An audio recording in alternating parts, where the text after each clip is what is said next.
আসসালামু আলাইকুম ভাই। যাক, গত প্রায় ১ মাসের উপরে আমার পরিবারের খবর ছিল না ভাই। উম এ নিয়ে সোশ্যাল মিডিয়া একটা পাগল পাড়ার মতো অবস্থা হয়ে গেছিল, ঠিক আছে?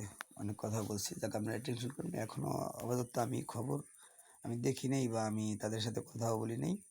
উম একজনের কাছে শুনতে পারছি, খুব ঘনিষ্ঠ একজনের কাছে শুনতে পারছি যে তারা তার ভাইদের কাছে আছে। যাক, আমি নিশ্চিত হইলাম, কেউ টেনশন করবেন না ভাই, আর আমিও টেনশন করব না। ভবিষ্যতে আশা করব, কালকে আমার জন্মদিন গেছে, ভবিষ্যতে আশা করব যে একটু চুপচাপ থাকার, পাগলামি একটু কম করে, পাগল টাগল অনেক কিছু নাম, ধর্ম আর দেশ নিয়ে কথা করতে যায়, দুইটার বিভেদ বোঝার জন্যে, ঠিক আছে? একটু আউলাই গেছি, তাই নিজের সংশোধন করার চেষ্টা করবো। আর বিশেষ করে আইন শৃঙ্খলা বাহিনীর অনেক কথা কথা বলা হয়েছে সমাজে। আমার যে যাই হোক, আমি আইনের প্রতি শ্রদ্ধাশীল এবং আইনকে ভালোবাসি, ঠিক আছে?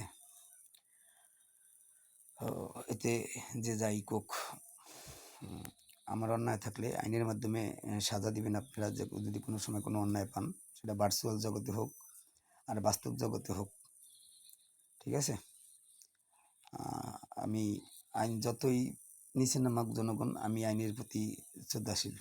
কারণ তাদের অনেক কিছু বাধ্যতামূলক জনগণের চাপে পইরা করতে হয়, বা জনগণ যাদেরকে ক্ষমতা দেয় তাদের চাপে পইরা করতে হয়।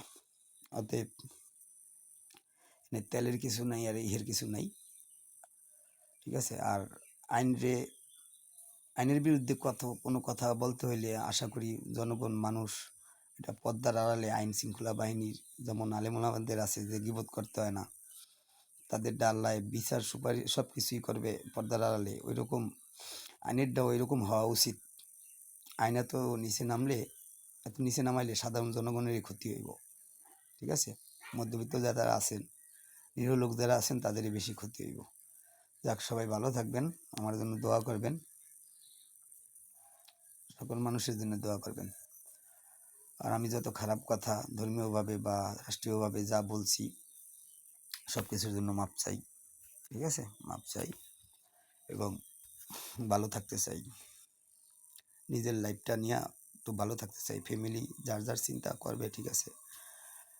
আমি নিজের নিয়ে চিন্তা করার পর যদি কারো চিন্তা করতে পারি, এইটা হইলো কথা। আমার কর্তব্য আমি বুঝি, বা পালন করতে না পারলেও আমি বুঝি, ঠিক আছে? যাক, আল্লাহ হাফেজ। ফি আমানিল্লাহ। জাযাকাল্লাহ খাইরান। আল্লাহ সবাই উত্তম পুরস্কার দান করুক, সবাই শান্তিতে রাখুক।